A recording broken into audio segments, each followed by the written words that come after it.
Hello everybody and welcome back to the Tinkerbox for the 3rd lesson.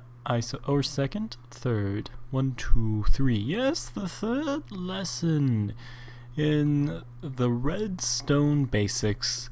And this little 5-sided die looking thing is the XOR gate. And the XOR gate is this or that, which means as long as these two signals are different, the output is on. So, for instance, they're both up, the output is off. Flip this one, output goes on. Flip this one, they're both the same, now it goes off. And come over here, flip this one, and this one again. Yep, so pretty handy little thing. And the way this particular torch XOR gate works is when you flip this switch, it turns off this redstone torch, which turns off this redstone dust, which turns on this redstone torch and powers it all the way through. It does the same thing on this side. And now when they're both on, both of these guys are on, which powers these and turns these two off, therefore nothing's on. And when they're both down, oops, these two are both off, which turns this little redstone guy up here off, which turns this torch on, which powers these, turns both of these off, and no signal.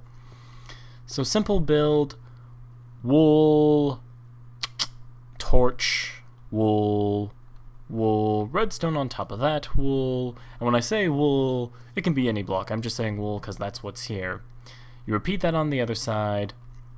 Redstone, redstone torch attached to the block, redstone, redstone torch attached to the block, redstone torch attached to the block, and carry the signal out to your output. Okay, now time to take a look at a piston version of this gate. So, right now, they are both the same, and so, you know, same as before. So as you can see here, when these are both on, this torch is on, extends this piston, and this will be on, but nothing can power through, and since this one is off, this is also off, and it's not sending anything through. When you flip this on, it turns this repeater on, which sends a signal through. When you turn this one on, it retracts the piston, turns this repeater on, sends the signal through. And when they are both off, the piston is retracted, this guy is off, and this guy is on, so there's nothing to send the signal through, and the torch is off, or the output is off. So, this is also pretty easy. Block, space, block, torch attached to the far right block, then a torch in front of the other block, repeater, repeater, sticky piston with a block attached to it, and then you need to have 2 redstone here, and then either one of these can lead out to your output. So, you know, pretty basic things to build. Okay, now, like I talked to you in the last episode, we can fix the AND gate's flaw when it comes to a door, which is the fact that if you get out of sync with it, it's not going to open and close properly. With the XOR gate, because of the fact it doesn't matter which one's on and which one's off, just as long as they're different, you can easily make a door that you can open, walk in, close, go out a different door, and still be able to open and close it again. So it's definitely a handy gate for simple things like that. And don't worry if you're getting sick of seeing doors in these videos. After we finish going through the basic logic gates, and we have 2 more of those to do, the RS NOR latch, which will be the next episode, and after the RS NOR latch, we will be going on to the T flip-flop.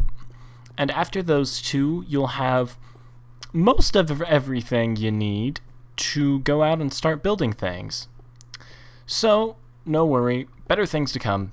But for now, doors. Everybody loves doors. So, just a quick overview of how this is wired up. When you flip the switch, it turns the torch on or off, which subsequently sends the signal down into the gate, and the gate processes the work the same way that we previously talked about here. I decided to use a piston gate in this video just because we used a all torch gate the last video.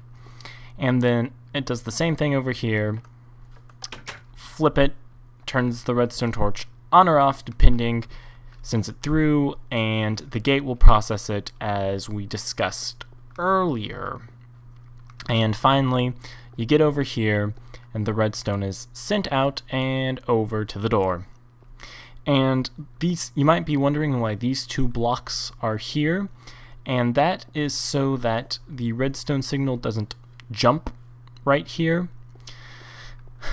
because if you look, when I destroy this block, the redstone signal will jump and the door will no longer open and close because of the fact that you have a little loop here. So instead of sending it into the block and powering the door, the redstone signal just kind of loops around and does nothing. So you need to have the block there so you can flip it open and closed without the signal looping around. Okay, well, that's all for XOR gates, and I'm sure at this point these things are starting to get easier to you guys as you're starting to understand how all these fancy schmignals work.